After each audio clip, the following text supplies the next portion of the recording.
Hello, everybody. Welcome back to the Point. Hope we're all doing well on this Monday. A lot to dive into today. A few things happened over the weekend. The Stanley Cup curse, not the Maple Leafs curse, the Stanley Cup curse in Canada remains. 1993, the last time a Canadian NHL team won the Stanley Cup, the Montreal Canadiens, and zero since. Not one Canadian team has won. Not another year. Another team not getting even to a conference final from Canada, the best hockey nation in the world. Is it really? But I'm joking, of course it is. But we have a lot to dive into today.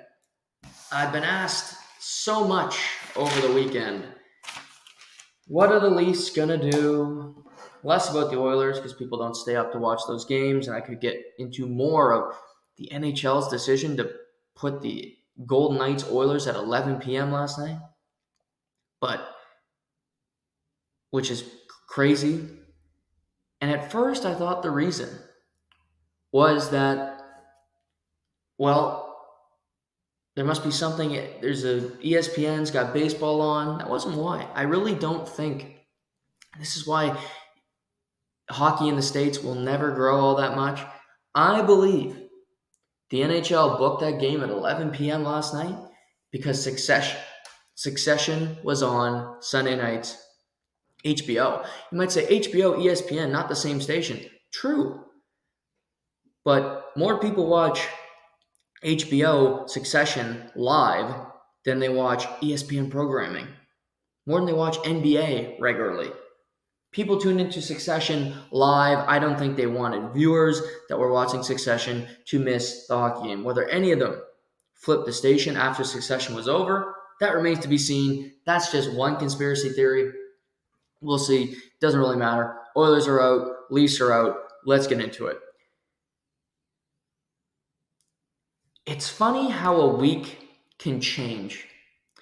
Last week, it was the Leafs finally won a round. It was euphoria. It was a feeling of, I can breathe. The Leafs fans were euphoric. It was, we beat the Lightning. We slayed Goliath.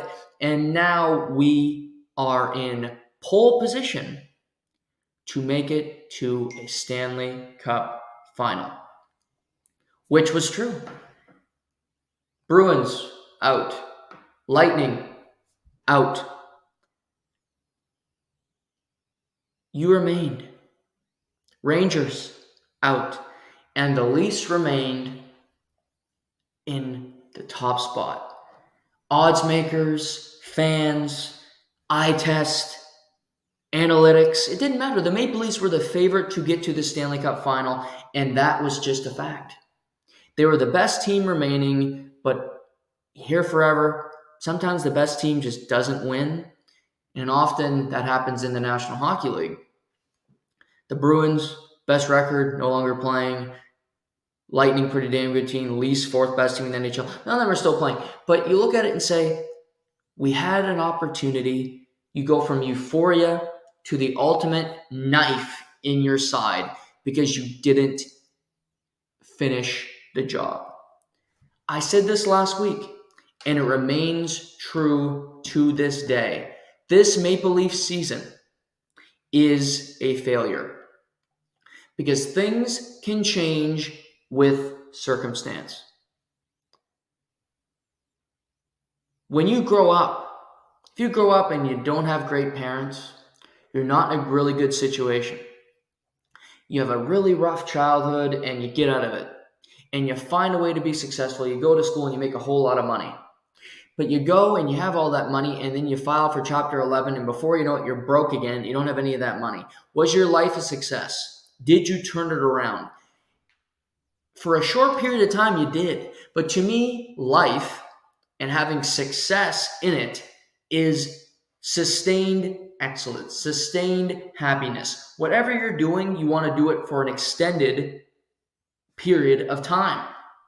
Being happy for 10 minutes is nothing in a 24-hour day. 10 minutes in 24 hours, I'm not a math major. I'll have to ask my dad the percentage on that one, but it's not very much. It's not exactly It's not going to get you that far, because that 10 minutes out of the 24 hours, you'll fucking forget about it the next time you take a piss. So you have to think goalposts move. And for the Maple Leafs this season, fans at the beginning, analysts would have looked at the season and said, we will be happy with a round. And it's a lie. It's a lie, because if you go in just thinking we're happy with a round, why are you fucking playing the sport? Why are you in it? You have to be in it to win it every year if you're a good team. You beat Tampa Bay. You should have. I told you from the beginning, Toronto's a better team than Tampa Bay. They should have beat them in 5 games. And it's funny because Tampa Bay outplayed Toronto in the first round. But we don't hear anything about that now. What I've heard this weekend, from the most part, and I read Twitter because I think fans are good people, but they're also irrational and they're also very emotional, and I don't really like to deal with either of those things. I don't like to be irrational. I don't like to be emotional. So let's just go in the middle. Well, the refs screwed us. We outplayed them in game 1, 2, 5. Okay. Maybe it did. But Tampa outplayed Toronto in round 1, so why did Toronto win? So does that mean that Toronto, because they outplayed Florida, should get to win in round 2? From what we've seen so far, that is counterproductive, and that is not what the results tell us. So maybe that isn't it. Well, the officials screwed the Toronto Maple Leafs. Give me a break. And if you expect the refs to bail you out, you're already losing. You've already lost because you're expecting somebody to pull a whistle out when we don't want whistles. I don't anyway. I want my product to be whistle-free. Power plays are boring. Give me 5-on-5 play, physical play. And if you can't deal with the Radko Gudises and the Sam Bennetts of the world, join another sport. I'm sure there's availability on Chelsea over in the UK, because the team fucking sucks. But I'll tell you, it's not the refs. It's not the fact that we outplayed them and we lost. Okay, fine. What it boils down to for the Toronto Maple Leafs, and it's very simplistic, and it's been this way for a long time, and sometimes it's hard to admit something when it should be easy to admit, but it's hard to admit when it's right in front of your face and you don't want it to be true. The Toronto Maple Leafs have excellent players. Austin Matthews is an excellent player. Mitch Marner, William Nylander, John Tavares, Morgan Riley, who is surprisingly great. I'll get to him in a minute. You have excellent players. But sometimes you pick around the edges. You mow the lawn, you trim the hedges, but sometimes you just got a fucking ugly property. And you can do nothing to fix it. The Toronto Maple Leafs don't have a hedge problem. They don't have we need a new lawnmower problem. They got an ugly fucking home. And their ugly fucking home is because their best players don't perform in the playoffs. And the thing that has to happen, this isn't scorched earth. This isn't panic-inducing. But what the Maple Leafs need to do is clearly look in the mirror and say, our 2 best players, Mitch Marner and Austin Matthews, both have the same temperament, both have the same edge, have the same fight come playoff time, and it's very lackluster. It's not what you need. Sometimes you need to go in a corner and fight for a puck. It's going to happen. Throw it a game, throw it many games, and you're going to have to deal with it. And I've seen too many games where, and this drives me crazy, I don't even like the Leafs fans, but I watched Austin Matthews. Second best player in the world, best goal scorer in the world, yada, yada, yada. Keep all that stuff to the side. Second best player of nothing, but maybe the second best player in the United States, maybe he can win that award. But for a 6'3", 6'4" man, 200 whatever pounds, 220 pounds, big man, For him to not want to go into a corner, for him not to engage physically, for him not to scare the opposing team bothers me. It bothers me, and you're not going to win with it. Your best player is not willing to work to score dirty goals. They all have to be pretty. They all have to be tic-tac-toe, the bar down. Not going to happen. Not going to happen.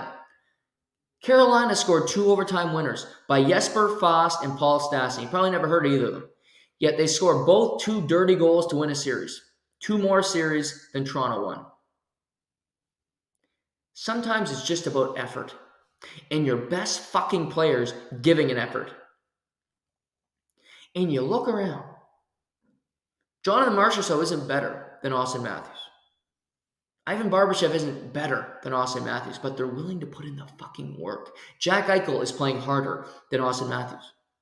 You might not be staying up because of the succession and all that, but if you're watching any of the Vegas series, Jack Eichel's playing his tail off.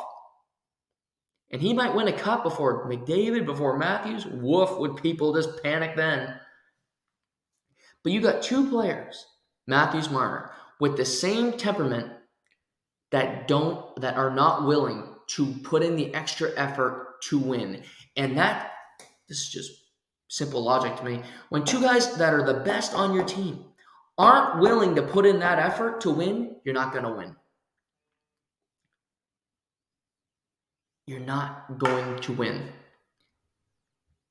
This offseason for the Toronto Maple Leafs, what's going to happen? What's going to happen? You got free agents. I'll mark them down. I'm going to take you through my logic and what I think is going to happen. And then I'll mix them with, I think, what should happen. And it'll bring it back to our big topic of the 2 big players. So, before you trade anybody, before you sign anybody, before you do anything, you have to have a general manager. The Toronto Maple Leafs don't have one currently. Kyle Dubas is an unrestricted free agent July 1st. Unemployed July 1. So, you're going to let somebody who's unemployed July 1 make decisions? No, because you're going to need to either give him a new contract or, our favorite topic on this show, our favorite line on this program, relieve him of his duties. Which, bore. Fired. That's just say the word. So they have 2 options there. Here's my thinking. Has Kyle Dubas done a good job in Toronto? Yes. For the most part, I think he's adapted. He's not trading for Dennis Malgin, and Alex Kerfoot will finally be gone, and enough of these little small players that have no impact on the game. He stopped trading for them. He stopped dealing with them. Every move he made at the trade deadline was pretty much a good one. Ryan O'Reilly was underwhelming, and he was your biggest trade acquisition. That's disappointing. Chari was great. Lafferty got better as the playoffs went along. Luke Shen couldn't have been better. You go through them all, he did a very, very good job. And he got a first-round pick from the Boston Bruins that you can use in this draft. So, pretty good.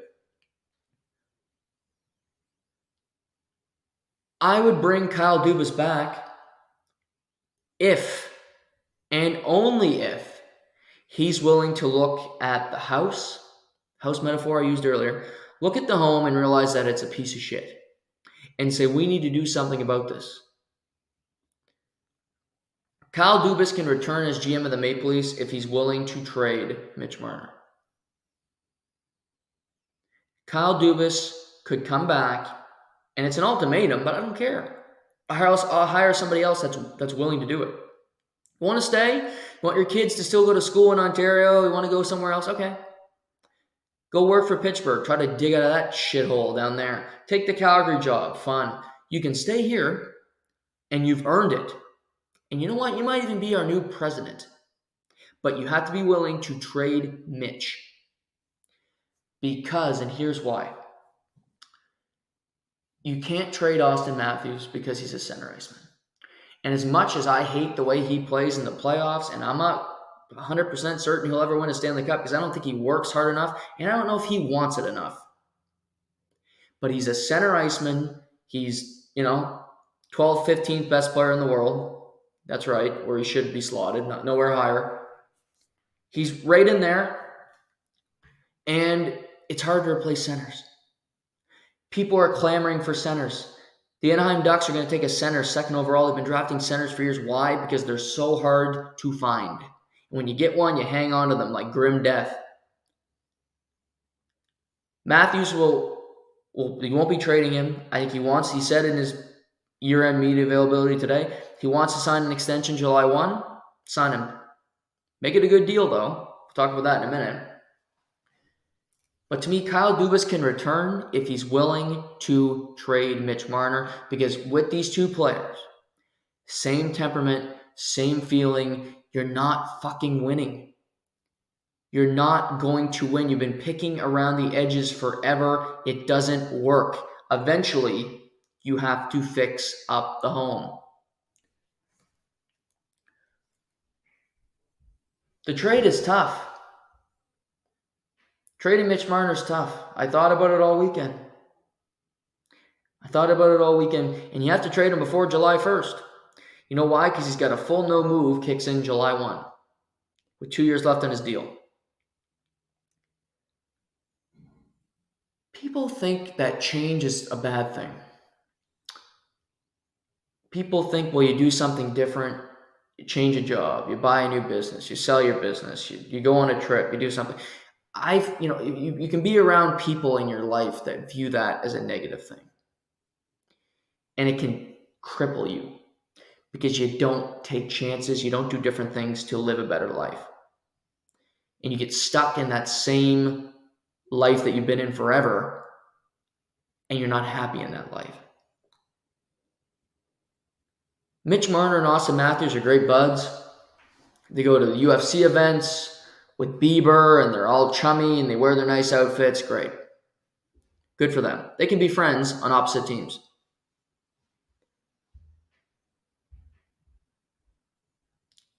And I'm telling you, I had multiple calls this weekend trying to formulate this trade. I thought about it for hours.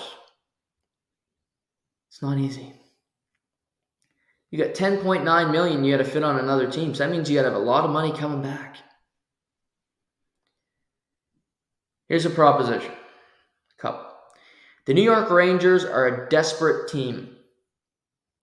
They are going to be looking to make changes. They are very much we're going to hire a new coach. They fired Gerard Gallant. Chris Drury's on the hot seat now. They're not happy with where they are. I think they're going to make a splash hire with their head coach position.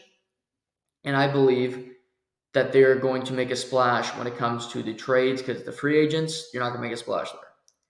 This summer, the best free agent is Ryan O'Reilly. I looked at the free agency list the other day. He's number 2. Barbashev is one of the top ones. He should be. I like him. But it's not exactly great players available. So John Klingberg was on the list. So if the New York Rangers want to make changes, fortunately for New York, they will never be able to trade Artemi Panarin, the team obliterator, the team ruiner. He's stuck there. Do they want to add another goal scorer? They want to add another skilled player? I think they want to get heavier, but you can always call. I looked at Mitch Marner in a package for Chris Kreider, still a very good player, multiple years left on his deal, and Keandre Miller. Keandre Miller is a restricted free agent. He would add to their defense core. It's not a perfect trade. It's one I would make if I was the Maple Leafs. I like Keandre Miller and Kreider more than, again, you're not winning with what you have. That's something that I think we all got to think about is, well, no, that's not a good trade for us. That's not going to work. Well, what you have is not working.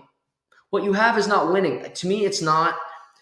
And what I don't want to hear is, well, we won a round, we're making progress. That is such bullshit. That's such bullshit because you won one more game than you did any other year. And you lost to the Florida Panthers.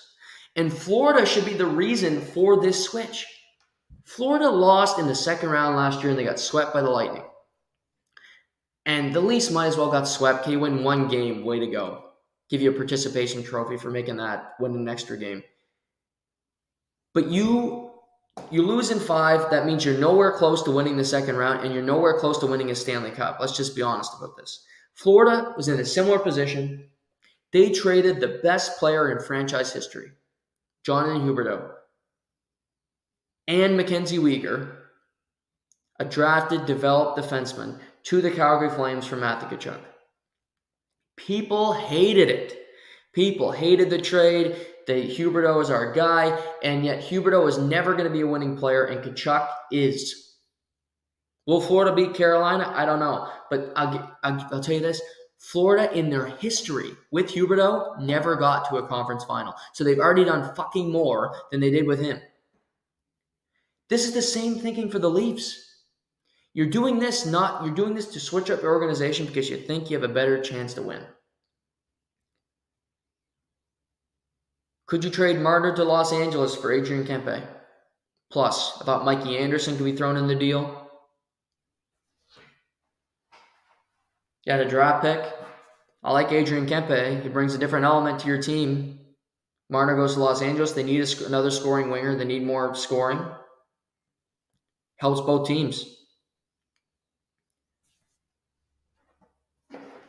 The teams that are willing and able to do this are few and far between. Because to me, this has to be a hockey trade, because you're not trading Mitch Marner to a dump for 2 years because you want to win with him on your roster. Good luck with it, but we'll see. Because you go through where you say, well, Boston could do it. Well, they don't got the assets to do it, and they don't got the players back. You're not going to trade in division in all likelihood. New Jersey, maybe, but it's tough, and I don't see the fit. They're already a small team. The Islanders were interesting to me, but they got a lot of older players that you don't really want to take on. Pittsburgh, Washington, yeah, right. The only trade that makes sense there is Crosby, going back the other way. Philadelphia, I thought Phillies, but they're in a rebuild mode. I don't think they'll want to do it because they're not in a position to win. Columbus. Colorado is a team that I think for Marner would make sense. They're going to have cap space with Gabriel Landeskog and IR. Actually, he's done for the season. He's on long-term IR. He's not going to count against the cap. We know that already. So if you traded Marner to the Colorado Avalanche and you get Bowen Byram and a combination maybe of either JT Compher and Arturi Lehkonen in return, would you do it? I consider it. I consider it because you get a top-end defenseman like Byram on your team. It helps you. It helps your defensive core. Makes you better. And I think Lehkonen's a proven winner. Been to multiple Stanley Cup finals and part of these teams that have gone far deep into the postseason.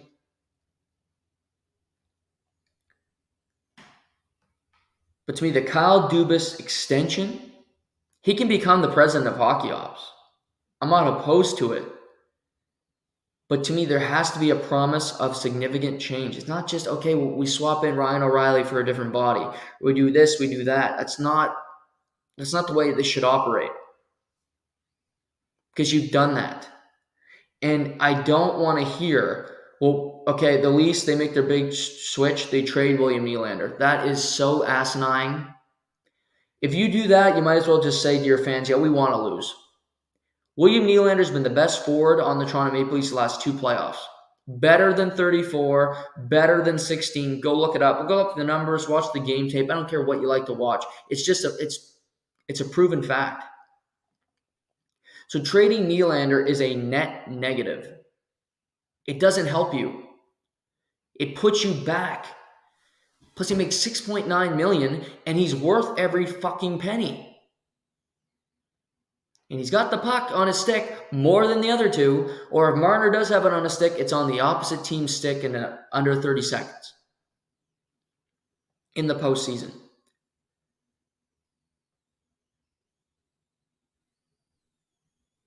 Is there a trade for another 100-point player out there?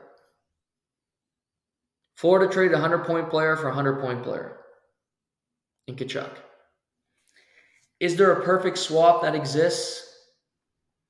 Maybe I'm missing it. I don't know. I don't see an obvious one because I don't think there's a team that's going to be willing to do that. That seismic of a change. Maybe Kempe, who's not a 100-point player, but he's damn good. 100 points is a lot. It's a lot to handle. Like the Canucks, would they want Mitch Marner? Yeah, but who are you trading back? The Canucks aren't trading Elias Pettersson for Mitch Marner. You're not trading a center for Mitch. Pettersson had more points last year. Kuzmenko had 74, his first NHL season. Could it get better? Possibly. Is that his peak? We don't know. Seattle, that's not the way they operate. They might make the conference final tonight, and they don't have a 100-point player. They don't have a superstar. Anaheim doesn't have anybody you want to trade for them. So this is more difficult than before because there's not an obvious fit. To me. So I think for the Maple Leafs, it's multiple players coming back. Not one significant one, but 2 or 3 pieces coming back in return. If you could make a trade for 2 really good pieces and you get a draft pick also in the package that you could use to get either more draft capital or trade for another player that can help your team, I would do that. I would look at it doing it that way. But to me, it's non-negotiable.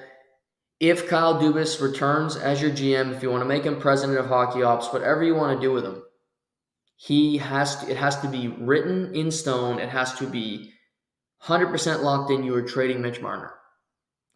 And if he says no, then you move on.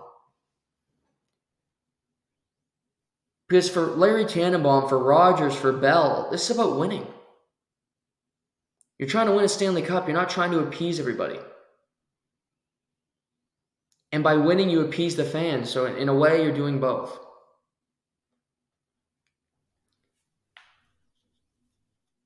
But to me, that would be where it starts with Dubas.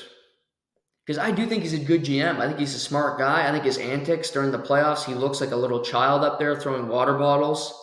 Like, grow the fuck up. You're not Cam Neely. You're not scary up there yelling at everybody. And his buddy, Jason Spezza, right next to him. I think Spezza might cry more than Dubas if he's not brought back. But that's another story for another day. But only reason he got the gig. But to me, it's really, it's simple. You're going to re-sign Austin. He's going to make a fuck ton of money. He's going to ask for more money than McDavid, and he's going to ask for more money than McKinnon. He's not better than either of them. He's not better than either of them, but he'll make more money because he's going to be available first. He'll be free, and he'll get more money than both of them, but this time you're signing for 8 years.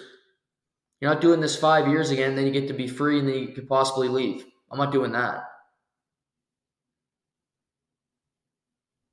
Because you've already done this and now you're stuck like this.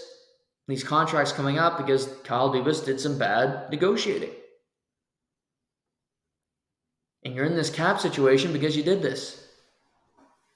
So he's a good GM and a bad GM because I think he wilts way too easy. And that's why if I'm the organization, it's an ultimatum. You're doing this. You are trading Mitch Marner because we need one of them gone and we're not trading our all-world center. And we're not trading William Nylander because guess what? He's our best fucking player in the playoffs. And he scored 40 goals last year. So you could say he was more consistent than Austin in the playoffs and in the regular season. Look it up if you think I'm wrong.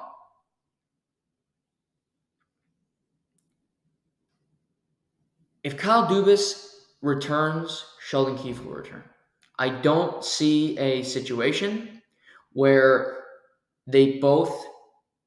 where one comes back and the other doesn't. Because they're chained at the hip. They're both Sault Ste. Marie. They're both, all that crap.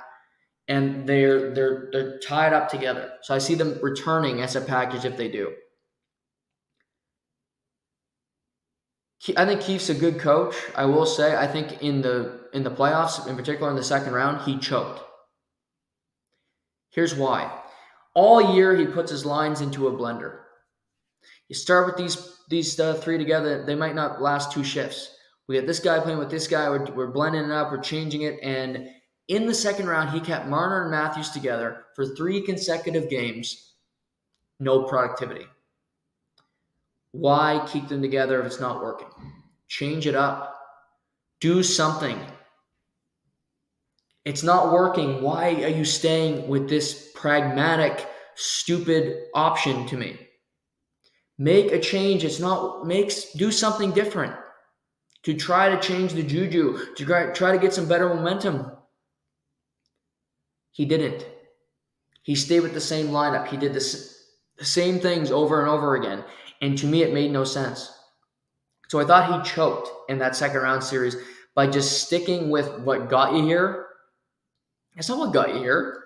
What got you here was changing up the lineup every night, doing it your way. He did it the old school, I'm afraid to lose way.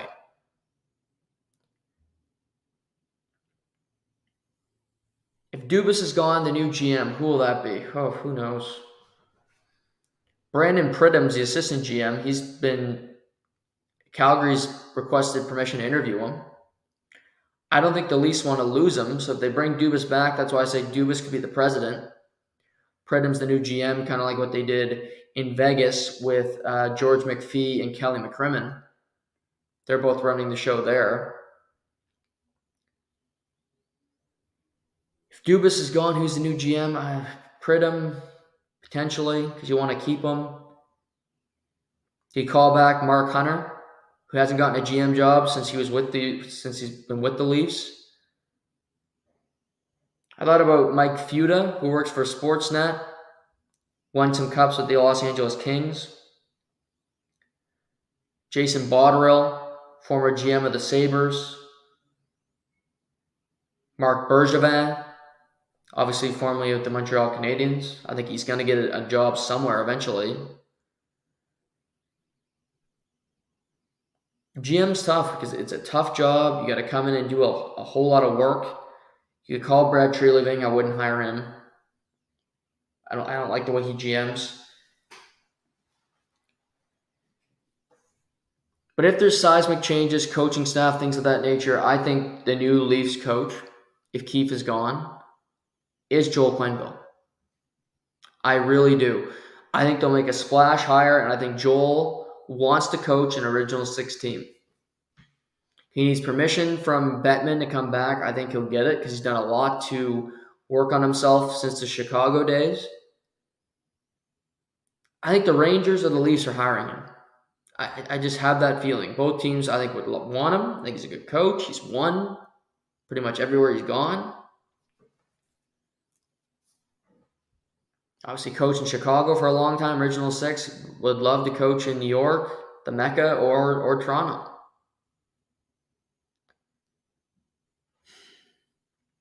And everything has to be, pontificating if this happens, because we don't know what's going to happen yet. Brendan Shanahan slated to meet with the media later in the week. Didn't speak today. He didn't speak today, which is interesting. I wonder if he steps down. I wonder if he steps down and they promote Dubas. Something along those lines, because Shanahan's been here a long time and the Shanahan plan hasn't worked. And Bell and Rogers and the Leafs organization, they don't care. There's no salary cap when you're hiring executives. They're making tons and tons of money. They will fire people and pay out their contracts. They're not opposed to that. But plain and simple, the Maple Leafs scored 2 goals in 6 straight games to end the playoffs. You're not going to win. You're not going to win, and that's on your best players. Austin Matthews, the best goal scorer in the world, had 0 goals in 5 games in the second round. He hit a post, he hit a crossbar. I heard that all the time. I don't care. Did you score? That's the biggest thing. Did you score a goal? No. End of discussion. When I came home from school when I was a kid and my mother asked me how'd the test go, and I gave her and I said I got a D, she didn't care about my reasoning. She didn't care, well, this question wasn't what it was supposed to be, this, that, and the other. She just saw what it said in the paper. D. When he said, oh, hey, Austin, how many goals did you score? Well, I hit a post and hit a crossbar, and, my girlfriend stubbed her toe this morning. Well, how many did you score? None. Well, that's not fucking good. It's brass tacks. How many? 0. End of discussion. No, what'd you get in your math test? D. Oh, that sucks. What the hell were you doing today? Apparently not much. Not math, because I got a D. We rationalize failure. And we have to do it in every sport. There's only one team that wins. But you can rationalize failure a hell of a lot more when you produce. Like if I was in a competition and you're in a competition, anybody, and you know what, you got a 97 on a test, but the best one, the test was 99. Well, you still failed because I got a 97. I'm pretty proud of myself. When you're in a goal scoring competition and your opponents have 5 and you have 0, you aren't close. That's why this thing, when we win a series, the Maple Leafs are making progress. You're not. You're doing 2 more series and 3 more games. You are nowhere closer than you were the year before, and that is hard for people to hear, but it really isn't.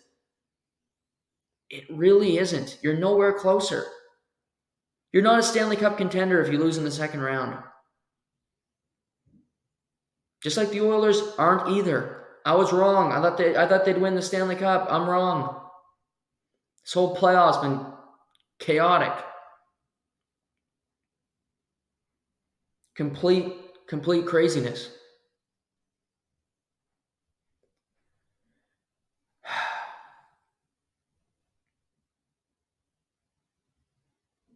But for the Maple Leafs, they got a lot of decisions to make. And they're tough calls because I agree. I think if Dubas is fired, he'll be rehired quickly. If Keefe is fired, I think he'll be rehired elsewhere quickly, not New York. I read that on Twitter. If the Leafs fire Sheldon Keefe, the Rangers are hiring? No. I think there's a 0% chance that happens.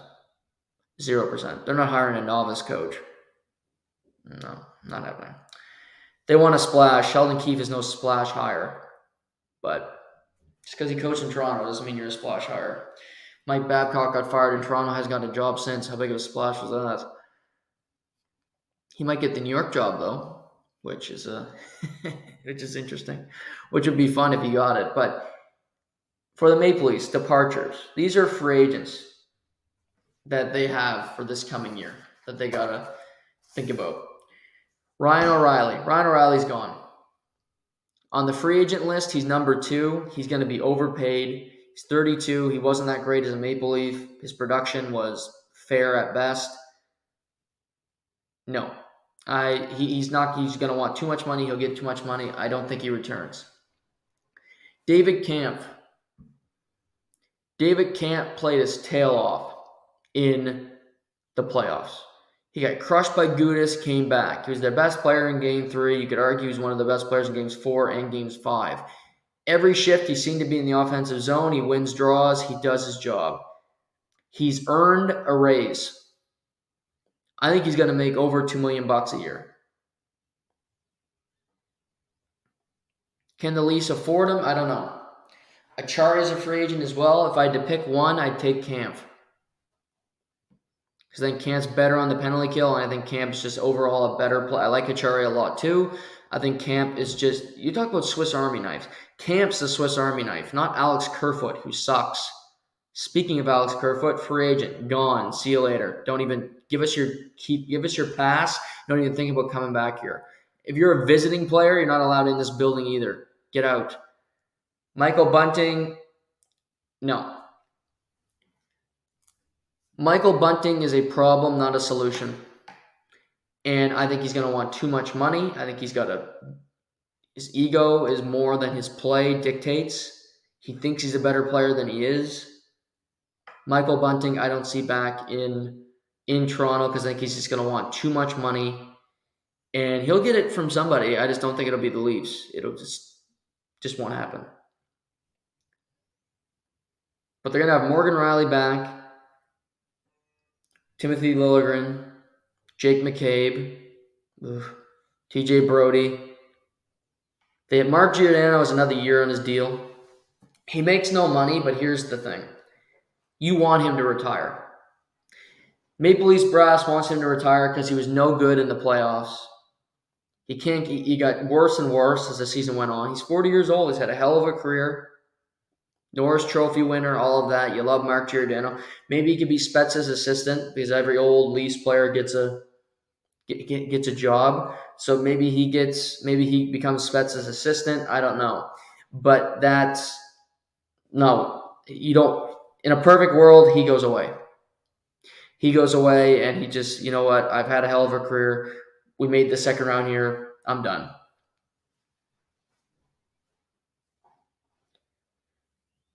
And the reason I'm saying you have to trade Marner, it's Marner and Matthews because they're your best players. You'd love to trade John Tavares, but you can't.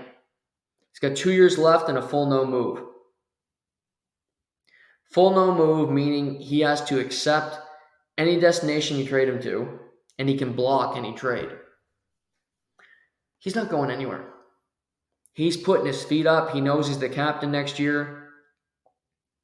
Even the media asked him this morning. I give them credit for asking this because they said, would you be willing to waive your no move? And he basically said no. He basically said, no, I look forward to winning here. Yeah. I think those two things kind of battle each other. I don't think they really go hand in hand. Yeah, I don't know. It's tough. It's certainly tough. I don't know. And as we're saying that, Mitch Marner speaking to the media, year-end media availability, I want to continue to play for this team. I don't think he's going to. But here's how you know if the Maple Leafs are doing the wrong things. And I truly believe this. If Kyle Dubas is back, doesn't mean the team's doing the wrong thing. Because I think he's gained a lot of favor with the market. I think fans are now semi on board with him because he's made changes to the way he's built teams. So I don't think it's a big mistake if you hear that he's coming back. But if I had to make a prediction today, I think Sheldon Keefe and Kyle Dubas are both not returning next year. That's my formal prediction. I don't think either of them will be back. Whole new structure for the Maple Leafs. But if he does come back, don't panic yet. If Sheldon Keefe returns, I would not panic yet because I do think he's a good coach. Maybe he'll learn from being a choking dog in the playoffs in the second round. Just my opinion, but it's also just kind of a fact. I wouldn't panic yet. Here's when I panic. If you see William Nylander traded this offseason and the rest of the core stays. Brian Windhorst hands. That is when I would panic. Because you are hurting the team, not helping the team. You have a scapegoat that they've had forever, and the scapegoat is there because of Leaf fans. So indirectly, Leaf fans would be the reason William Nylander got traded, which would kind of be funny in a sense. That would be funny. That would be something I would endorse because that would be very funny if that happened. I'm not saying it's the right thing, but if William Nylander was traded, it would create some controversy for sure. And it would be stupid. It would be the wrong thing to do. I mean, come on. You're going to get rid of the player that's helping you with the best contract? That's when Leafs Nation should panic. And I truly believe that. That's when panic sets in. because you don't know what you're doing. Your organization is showing everybody we are completely in disarray. We are in panic mode. We don't know what we're doing. We're giving away the player that people hated, now they love. We're giving away a guy who performs in the postseason to bring in more people? And here's the other thing. In a trade, you're not going to get as much for William Nylander as you would for Mitch Marner. So in no way does it make sense to do it.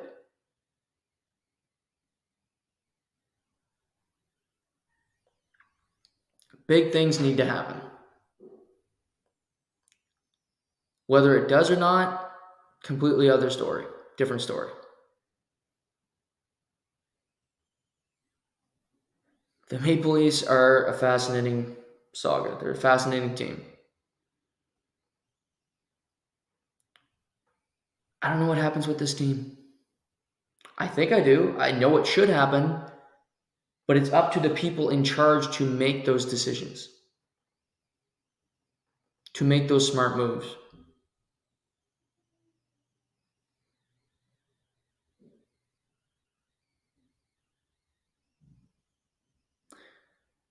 But we shall see. We shall wait and see. That's going to be it for this podcast. I might talk about the Oilers later, but I have to run and do something right now. But that's my Leaf synopsis of what happened. So to wrap it up, I think if I had to guess, I think everybody's gone and they bring in new people. I'm going to predict Joel Quenneville as a head coach. Just a gut feeling. GM, I have less of a feel for it. Maybe it's Brandon Pridham. But again, you know to start to panic when you see William Nylander traded this summer and nobody else is gone. And they frame it as the right thing to do. That's when panic sets in. Thank you all for joining To The Point today. Enjoy the rest of your Monday. Take care. This is To The Point.